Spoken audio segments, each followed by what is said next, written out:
अस्सलामुअलैकुम नाजरीन, आपके पसंदीदा प्रोग्राम हम सोचेंगे के साथ मैं हूं आपका मेज़बान सज्जाद खान जदून। नाजरीन, हम सोचेंगे पाकिस्तान की खुशहाली और उसके इस्तेहकाम के बारे में। नाजरीन, हम सोचेंगे पाकिस्तान में सियासत के उतार चढ़ाव के बारे में, कराची सिंध से लेकर वफाक तक, और उन सरबस्ता राजों के बारे में जो हमेशा राज रहे हैं। नाजरीन, आज के हमारे जो मेहमान हैं वो पाकिस्तान की एक सरकर्दा पार्टी ANP अवामी नेशनल पार्टी से ताल्लुक़ रखते हैं। वो मलीर की मजलिस आमला के मेंबर भी हैं और सिंध कौंसल के भी मेंबर हैं। आपने 2013 में NA 255 से इलेक्शन भी कॉन्टेस्ट किया था, लेकिन उसकी वजूहात क्या थी, वो क्यों ना मुंतखब हुए, वो हम इनसे बात करेंगे। आइए उनसे बात करते हैं।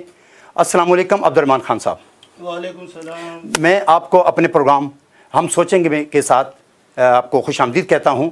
अब्दुर्रहमान खान साहब, आपसे मैं ये सवाल पूछना चाहूँगा कि आपने इलेक्शन लड़ा था, इलेक्शन जो है ना आपने कॉन्टेस्ट किया था 2013 में NA 255 से। आप क्या मुझे ये बताना पसंद करेंगे कि ये जो आपका जो हलका था NA 255, इसमें कौन कौन से इलाके थे? एक बात। दूसरी बात यह है कि आपने इस इलेक्शन में आपको जो है वो आप जो है ना उसमें मुंतखब क्यों ना हो सके, वो कौन सी वजूहत थी, क्या मामला थे, वो ज़रा डिस्कस कीजिएगा। अस्सलाम वालेकुम। सबसे पहले मैं आपको, आपका और आपके चैनल का और आपके तमाम साथियों को शुक्रिया अदा करता हूँ कि आज आपने हमें मौका दिया इस फॉर्म पे बात करने का। तो सजाद भाई, बात ऐसी है कि आपको भी कराची के हालात और मुल्क के हालात के बारे में पता था कि उस वक्त एक ऐसा सिस्टम चल रहा था इस मुल्क में कि वो तालिब के नाम पर हमें और हमारी पार्टी का और हमारा इस्तेहसाल किया जा रहा था जी। मैंने NA 255 जो है वो हमारा हल्का जो है वो 89 से लेकर कोरंगी 2.5 नंबर तक था, जिसमें फीचर कॉलोनी, मानसेरा कॉलोनी, शराफी गोड, लांडी 1, 2, 3, 4, 5 ये थे। और उस दौरान मुझ पे ब्लास्ट भी हुआ। सुबह मैं अपने घर से निकल रहा था, मेरी गाड़ी में डिवाइस बम रखा था। अच्छा। उसके अलावा मुझे उस दौर में धमकियां भी दी गई तालिबान की तरफ से कि भाई हम आपको मार देंगे। उन्होंने भत्ते का डिमांड किया था जी। तो फिर बाद में ये हुआ कि पार्टी के ऊपर पॉलिसी थी, हमें सिंध की सतह पर हमारी पीपल्स पार्टी के साथ सीट एडजस्टमेंट हो गई थी जी। जिसकी वजह से हमें फिर बैठना पड़ा। जी। लाजिबादी जो पार्टी की जो पॉलिसी होती है या मरकज़ से जो प्रोग्राम होगा जी। वो हम फॉलो करेंगे, इस वजह से हमें। तो वो जो डिवाइस रखी गई थी वो आपकी गाड़ी में ही रखी गई थी? हाँ, गाड़ी के नीचे लगाई हुई। अच्छा, गाड़ी के नीचे लगाई थी। जो रिपोर्ट है वो हमारी एजेंसियों की, जो हमारी पुलिस नहीं, तो वो ब्लास्ट हुआ था या नहीं हुआ था? ब्लास्ट हो गया था। अच्छा, अल्लाह ने हमें बचा दिया था। ब्लास्ट अच्छा, हो गया था। आप जो बच गए, गाड़ी आपकी जो है ना डैमेज हो गई, तबाह हो गई। अच्छा, तो रहमान भाई, आप जो है तलबा यूनियन से आपने अपनी जो है आगाज़ किया अपनी सियासत का, और आप जो है ना PSF पख्तून स्टूडेंट फेडरेशन से आपने आगाज़ किया। माशाल्लाह आपका जो है ना बहुत बड़ा तजर्बा है। अभी जो है ना आप जो है ना सिंध कौंसल के मेंबर भी हैं। मैं आपसे ये पूछना चाहूँगा कि ये जो आपकी अवामी नेशनल पार्टी है, ये एक माशाल्लाह बहुत पुरानी पार्टी है और ये तीसरी नस्ल तक जो है ना इसका जो है ना ये आई है। गफ़ार खान साहब से लेकर अब्दुल वली खान साहब, अब्दुल गनी खान साहब से भी, नसीम वली खान साहब भी जो है इनकी जो है ना वो रही हैं, सरबराह रही हैं, फिर अब असफंदियार वली, और हो सकता है इसके बाद इनकी औलाद तक भी जाए। लेकिन जो उरूज जो है उनके आबाओं को मिला, वो उरूज जो है ना असफंदियार वली तक मेरे ख्याल में नहीं पहुँच सका। शायद ये मैं जो है ना मैं कह रहा हूँ, तो आप इस बारे में क्या जो है ना आप बताएँगे क्या? नहीं, बात ऐसी है कि 2008 के इलेक्शन को आप देखें, उस वक्त हमारे मरकज़ी सदर जो थे असफंदियार वली खान थे। 2008 में हमारी पख्तूनख्वा में हुकूमत थी, पीपल्स पार्टी हमारी कोलिशन पार्टनर थी। उसके अलावा 2008 में हमने कराची से भी, मतलब है कि इस पाकिस्तान के तारीख में जब से अवामी नेशनल पार्टी, पहले नेशनल अवामी पार्टी थी, फिर उस पर जब पाबंदी लगी, उसके बाद 2008 में हमने कराची से 2 सूबाई असम्बली की सीटें निकाली थी। उसमें एक हमारे लेबर मिनिस्टर थे अमीर नवाब साहब, और दूसरे हमारे अमान मसूद साहब 128 से। तो ये असफंदियार खान की क़यादत में ये सब कुछ हुआ था। अगर असफंदियार खान की क़यादत में कौम मुनज़्ज़म ना थी या पार्टी की वो ना होती तो हम ये सीटें नहीं जीतते। और 2008 में ही अस्फंदियार खान की क़यादत में जो इनकलाब बर्पा किया हमने खैबर पख्तूनख्वा में, आप तारीख उठा के देखें कि पाकिस्तान 1947 से लेकर 2008 तक हमारे पख्तूनख्वा में टोटल 2 यूनिवर्सिटी थी। हमने उस 5 साल में पख्तूनख्वा में हमने 17 यूनिवर्सिटियाँ बनाई, तकरीबन 150 कॉलेज बनाए। उसके अलावा स्कूलों में, हेल्थ में भी हमने काम किया, एजुकेशन में भी किया। तो ये डेवलपमेंट जितने भी हुआ ये अस्फंदियार खान की क़यादत में हुआ। तो इंशाअल्लाह अस्फंदियार खान के पे पूरा इत्मीनाद है आवाम को, कौम को भी। तो इसके क़यादत में मतलब है ये जो कहते हैं कि उस और इस जो 2018 के इलेक्शन को अगर आप देखोगे तो वो आपको भी पता है कि जो हालात थे मुल्क के, हमें कंपेन नहीं करने दिया ना, हमें खुल के हम वोटरों के पास गए नहीं ना, हमने वोटरों से वोट मांगने। लाजी बात है कि इलेक्शन में कंपेन होता। आपको कराची में बता दूं कि हमारे जो MP थे, कैंडिडेट थे अमान मसूद, उन पे धमाका, उसमें 3-4 बंदे शहीद हुए लांडी में। हमारे दूसरे 93 से जो हमारे बशीर जान बड़े थे वो इलेक्शन लड़े थे, उनके ऊपर भी धमाका हुआ। तो लाजी बात इस हालात में हम कहाँ खुल के हमने काम नहीं किया, तो इसी वजह से हमें वोट ना मिले। नहीं, ये आपका एतराज़ दुरुस्त है, लेकिन यहाँ पर मैं आपसे ये कहना चाहूँगा कि जब बेनज़ीर साहिबा की शहादत हुई तो उस वक्त जो है ना पीपल्स पार्टी मजलूम हो गई, और आपने देखा कि उसने वज़ारत उज़्मा भी थी और जरदारी साहब खुद जो है ना प्रेसिडेंट भी हुए और उनकी पूरे सिंध में और वफाक में उनकी गवर्नमेंट थी। लेकिन जब आपको तालिबान ने हिट किया और आपको धमकियां भी दी और इलेक्शन के दौरान भी दी, आपको नहीं दी, बाकी पार्टीज़ को भी दी, ठीक है ना, दूसरी भी पाकिस्तान पीपल्स पार्टी को भी, दूसरों को भी दी।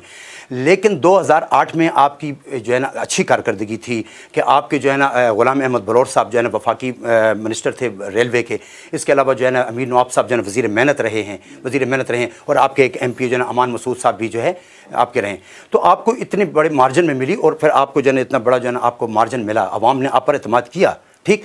लेकिन 2013 के इलेक्शन में, ठीक है, आप तो मजलूम भी बने, उस वक्त मजलूम भी बने और आपको थ्रेट भी किया गया। तो उस हवाले से तो आपको ज़्यादा जो है ना अवामी जो है ना आपको राय आपको मिलती और ये मिलती, लेकिन इस तरह नहीं हुआ। लेकिन मुझे इस पे एतराज़ इस बात पर है, या मैं आपसे ये कहना चाहूँगा कि वहाँ पर उस इलेक्शन में आपके इतनी भारी अक्सरियत से आप आए, लेकिन जैसे रेलवे में कोई किसी किस्म का कोई जो है ना काम नज़र नहीं आया आपका। इसी तरह से वज़ीर मेहनत साहब जो थे आपके, उन्होंने जो है ना क्या कारकर्दगी दिखाई जो है ना सिंध के अंदर जो है ना आवाम के लिए क्या कारकर्दगी दिखाई है, मेहनत के हवाले से क्या जो उनकी जो है ना प्रोग्रेस थी। तो वो प्रोग्रेस ना होने की वजह से जो है ना ये मामला यहाँ तक पहुँचते हैं। तो आप ज़रा इस बारे में डिफ़ाइन करेंगे। नहीं सजाद साहब, बात ऐसी है कि आप जो कह रहे हैं कि 2008 में हमें इत्मीनाद मिला, हम गवर्नमेंट में आए, सिंध में या वफाक में या पख्तूनख्वा में। 2013 अलग कंडीशन थी। 2013 में आप देखें कि बशीर बिलोर साहब आप अच्छी तरह जानते हैं, एक खुदाई खिदमतगार भी थे। वो अपने दौरे इक़्तिदार में हर जगह पहुंचे थे, उन पे भी ब्लास्ट हुआ, वो शहीद हुए उसमें। उसके अलावा हमारे मियां इफ्तिखार साहब के एक अकलौता बेटा था, उनके बेटे वो भी शहीद हुए, हुए। तो ये वाक़या जब हम गवर्नमेंट में आए 2008 में, इतने मसाइल थे हमारे साथ। सबसे बड़ा मसला हमें मालाकंड डिवीज़न में था कि वहाँ पे जो तालिब थे उनके साथ हमने जाके मुज़ाकरात की कि भाई आप आए, एक कौमी इदारे में शामिल हो जाए, और आप जो चाहते हैं वो इस तरह नहीं कि आप बंदूक के ज़ोर पर या उस पे जाके आप आवाम को या कौम को यरगमार बनाएं। हमने उनके साथ मुआहदा किया, मुआहदे में ये तहरीरी मुआहदा हुआ कि भाई हम आप क्या चाहते हैं। तालिबानों ने अपना कहा कि भाई हमें ये चीज़ें चाहिए। तो उस वक्त सूफ़ी मोहम्मद साहब जो थे, ये मौलाना फजल रहमान साहब के दामाद थे, वो पिछली हुकूमत में MMA में वो जेल में थे। जब हमारी हुकूमत आई हमने उनको रिहा करवाया कि भाई आप आए बैठे, और मतलब है कि ये कौम के वसी मफाद में बात करते हैं। जब हमारी उनसे बात हुई तो हमारी गवर्नमेंट ने, हमारे बड़ों ने उनको कहा कि भाई हम आप शरीयत नाफिज करना चाहते हैं, हम यहाँ शरीयत नाफिज कर लेंगे। आप कहते हैं कि वो हम आपको इस्लामी यूनिवर्सिटी बना के देंगे ताकि उसमें दीनी तालीम के साथ साथ दुनियाई तालीम भी हासिल हो, ताकि कल को हमारा ये बच्चा फारिग हो तो इसके साथ कम से कम इसको रोज़गार के लिए भी तो कुछ होना चाहिए। ये नहीं कि मतलब उसको हम मौलवी बना लें, उनको हम आलिम बना लें, लेकिन वो रोज़गार कैसे करेगा। उसके लिए ज़रूरी है कि हम कौम को एजुकेटेड करें। 21वीं सदी में अब भी आप देखें कि पख्तून कौम अब इतनी पीछे है बजाय दूसरे कौमों से। तो हम ये चाहते हैं कि भाई कौम में शऊर पैदा हो, हमारी आने वाली नस्ल एजुकेटेड हो, ताकि वो अपने लिए भी कुछ कर सके और कौम के लिए। दूसरी बात ये है कि 2013 में हमें कैंपेन करने का मौका नहीं दिया। अगर हमें कैंपेन करने का मौका दिया जाता तो इंशाल्लाह हम भारी अक्सरियत से आ जाते। आप बात ये है कि जब आप इलेक्शन में जाते हैं तो लाज़िम बात है आप कैंपेन करेंगे, आप जलसे भी करोगे, आप जुलूस भी निकालोगे, आप जाएंगे।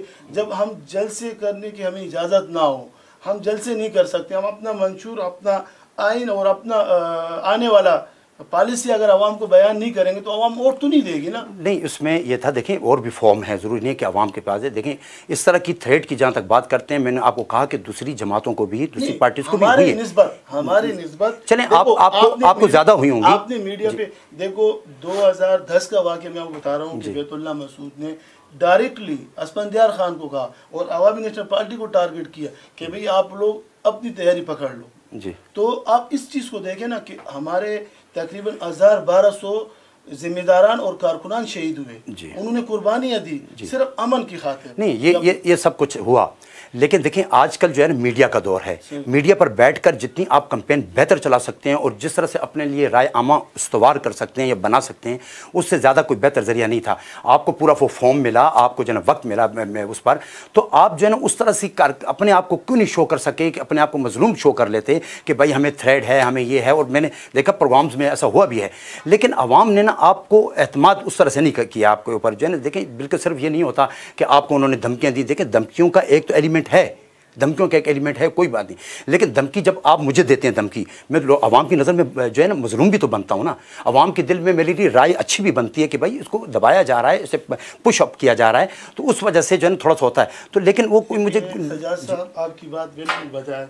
बात ये है कि आपको मीडिया में भी हमारे साथ ज़्यादती होती है। आपने अगर आप हमारे साथ चलते हैं, हमारे अभी भी कराची में प्रोग्राम होते हैं या पख्तूनख्वा में जहाँ पे भी प्रोग्राम होते हैं, तो आपको माशाल्लाह मीडिया से आप हैं, लेकिन अभी तक हमें वो कवरेज नहीं दी जाती है। देखें न्यूज़ प्लस जो चैनल जहाँ पर आप बैठें, ये लाइव प्रोग्राम आपके लिए चला रहा है, खुसूसी तौर पर ANP के लिए अब्दुर्रहमान साहब यहाँ मेहमान हैं और इनके लिए चला रहा है, और पूरा 1 घंटा सिर्फ आपको दिया जा रहा है। तो ऐसा नहीं है, न्यूज़ प्लस आपको बुलाया है, आप अपने खुलकर अपने जो है ना जितनी भी अपनी राय है वो आप बयान कर सकते हैं। अच्छा, मैं आपसे एक बीच में ज़िमनी सा सवाल करूंगा कि 2018 आइंदा जो इंतखाबात होने वाले हैं उसमें आपकी हिकमत अमली क्या है? चलिए ठीक है, 2013 में आपकी हिकमत अमली ना हो सकी, लेकिन अब तो वो तालिबान का वो असर सूख नहीं रहा, अब तो वो जो है पीछे धकेल दिया गया, ज़रब अज़ब और रद्दुल फसाद के जो है ना तहत उनको कर दिया गया।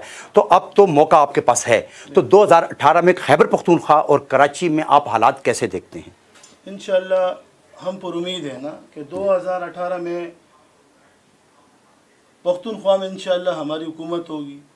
जो कैंपेन चल रहे, जो प्रोग्राम हो रहे हैं खैबर पख्तूनख्वा और कराची के सतह पे, आपको पता है कि कराची में हम जाएंगे किसी के साथ अलायंस करके, वो तो पार्टी की पॉलिसी है। वो उस वक्त लाज़िम बात है, अब इलेक्शन में 5-6 महीने है, मतलब कराची के सतह पे हमारी ये होगी किसी से अलायंस, मिसाल पीपल्स पार्टी से हो जाए, जमीयत इस्लाम से या मुस्लिम लीग नून से ना, तो इंशाल्लाह कराची से हमें 3-4 सीटों की उम्मीद है। 3-4 सीटों की उम्मीद करते हैं इंशाल्लाह। अच्छा, वो कौन से इलाकों से आप जाने ये उम्मीद रखते हैं कि ये वहाँ से आपको ये 3-4?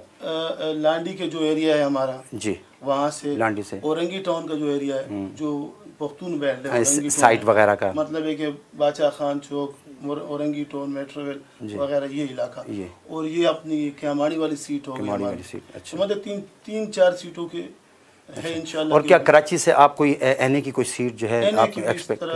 इस दफ़ा इंशाल्लाह ने 241 पे हमारा 240, अच्छा कि उस पे हम, लेकिन 255 भी तो आपका जो है ना होल्ड है उस इलाके में, तो 255 का ये इलाका जो है ये है मुत्तहिदा का जी, 255 मुत्तहिदा निकालती है सीट। हाँ, हमेशा उनके लिए, क्योंकि आप भी, लेकिन अभी उनके भी हालात वैसे नहीं हैं जिस तरह जो है पहले थे। एक दफ़ा 255 पे 2 दफ़ा आसिफ हसनैन साहब जीते हैं, एक दफ़ा शाह महमूद कुरैशी साहब जो MQM हकीकी हाजिर कौमी मूवमेंट के वो थे, एक दफ़ा वो जीते हैं, 2 दफ़ा मुत्तहिदा कौमी मूवमेंट उससे जीत चुकी। बल्कि वो जो 255 का जो इलाका है वो ज़्यादातर उर्दू बोलने वाले जो हैं, उर्दू स्पीकिंग अक्सरियत आबादी, अच्छा उनकी अक्सरियत। अच्छा, ये मैंने आप देखा होगा, आपने मीडिया पर भी देखा होगा, आपने पढ़ा भी होगा कि मुस्लिम लीग नून जो है ना वो जलसे कर रही है बड़े बड़े, इसके अलावा जो है ना उनके मुकाबले में तहरीक इंसाफ जो है PTI भी जो है ना पूरे खैबर पख्तूनख्वा में, पंजाब में और जो है ना हत्ता कि सिंध के अंदर भी जो है वो जो है ना अपने प्रोग्राम्स कर रही है और वो अभी से उन्होंने कैंपेन शुरू कर दी है। जमात इस्लामी प्लस जमात इस्लामी भी इस वक्त एक्टिव नज़र आती है। लेकिन जलसे वगैरह के हवाले से या आवाम के अंदर जाना और आवाम के साथ राय आमा को इस्तवार करना, जिस तरह से आप पिछली दफ़ा तालिबान की थ्रेट की वजह से आप ना जा सके, लेकिन अभी भी मुझे वही सूरत हाल नज़र आ रही है। कोई इस तरह की भी बात ऐसी है ना कि माशाल्लाह खैबर पख्तूनख्वा में हमारे प्रोग्राम हो रहे हैं, काफ़ी बड़े बड़े प्रोग्राम हो रहे हैं हर डिस्ट्रिक्ट में, यहाँ तक कि विलेज तक हमारे प्रोग्राम हो रहे हैं और काफ़ी लोग मतलब PTI से, जमात इस्लामी से, पीपल्स पार्टी से ANP में आ रहे हैं। और कराची मतलब सिंध की सतह पे हमारे कराची में 6 डिस्ट्रिक्ट है। हमने नाजरीन वक्फे के लिए कहा जा रहा है और जो है ना हम मिलते हैं वक्फे के बाद इंशाअल्लाह।